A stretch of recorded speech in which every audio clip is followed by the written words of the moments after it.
They must have got a cool book. But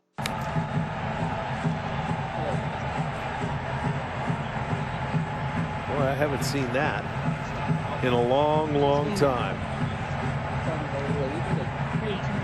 Usually you'll see it sometimes when a base runner goes in the outfielder and they step over the base. If they catch a fly ball, they go back to the bag. But never on a double.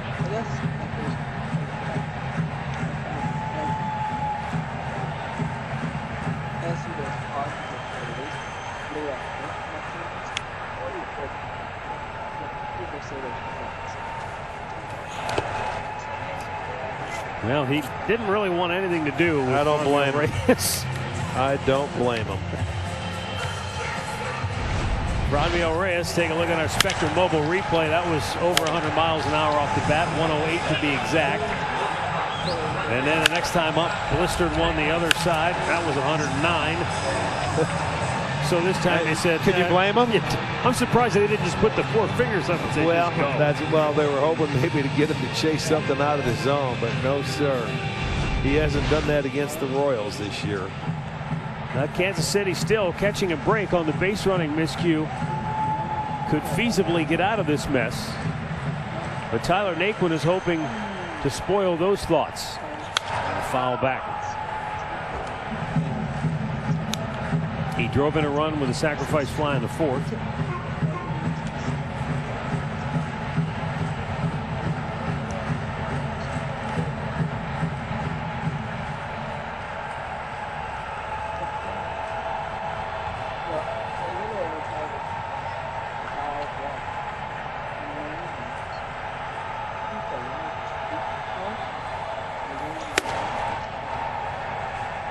Good fastball, upper part of the zone. It's 0-2.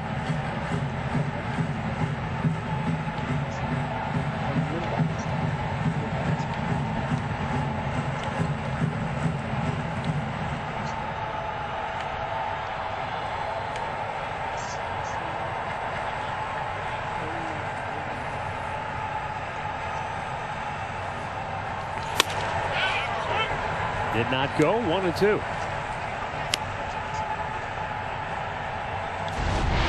Yeah, no, they were hoping to get him to chase, but that's not even close. You notice now anything catchers are asking on every pitch nowadays. I've noticed that. It's like, come on. They never, ever used to do that. Once in a while you'd get, okay, check it out. They're doing it anytime the ball's in the dirt. Big bouncer, Merrifield goes to second. There's one. Back to first in time, a double play. And the inning is over. Well, we'll see if that proves to be costly.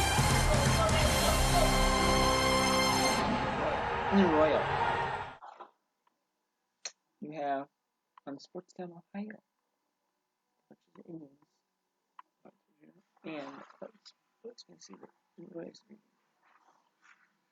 on you're in the middle of the 4th here.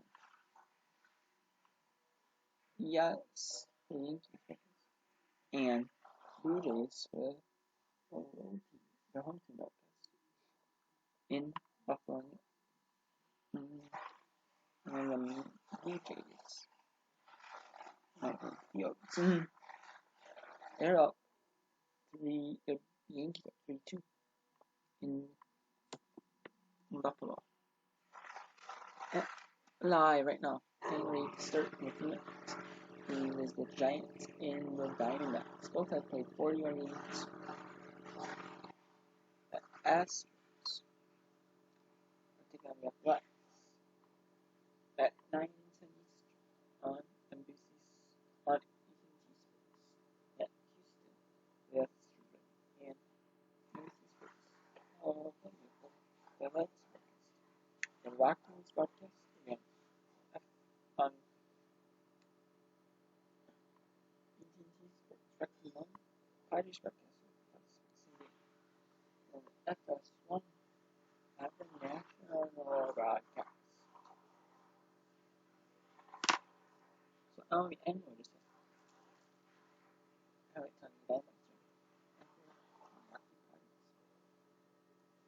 Not everyone is playing. Tomorrow, everyone's playing. There's a lot of doubleheaders. To you by Wendy's. A breakfast so good you'll want to tell someone about it. And by Chevy. Get behind the wheel of a new Chevrolet and find new roads again.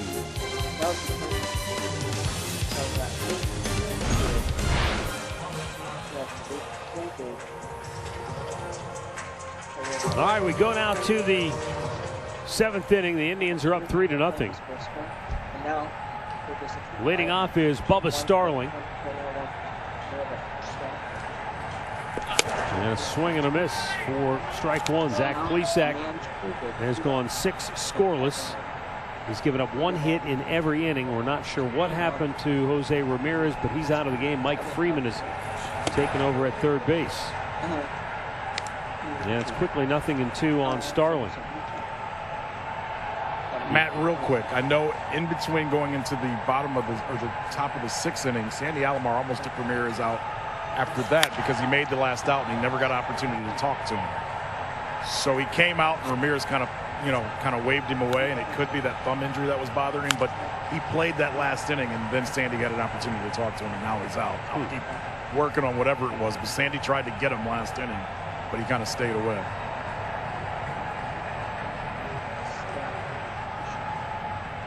The 0-2. Ground ball right at Lindor.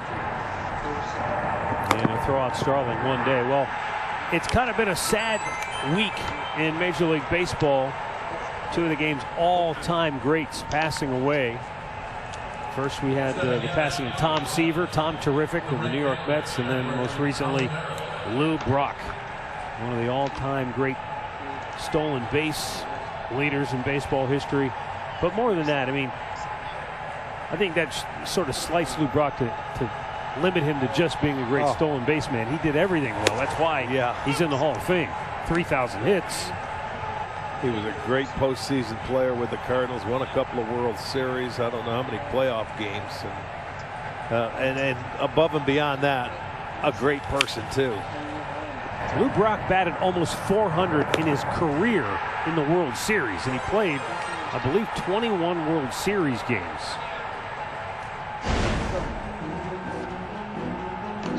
Number 20, yes indeed. Originally signed by the Chicago Cubs and traded to the Cardinals in what historians look back on as one of the most lopsided trades ever consummated. But Andre, at the time, not a lot of people felt that way. No, a lot of people did not feel that way. Some of his Cardinals teammates were kind of shrugging their shoulders going, why would we trade for this guy? When he played for the Cubs, Arch, they didn't let him steal bases. They didn't really let him show all the everything that he had in his repertoire. So when he got to St. Louis, a lot of guys were looking, going, why don't we just trade a guy that's winning games for us? He had won 18 games, I think, the year before. Right.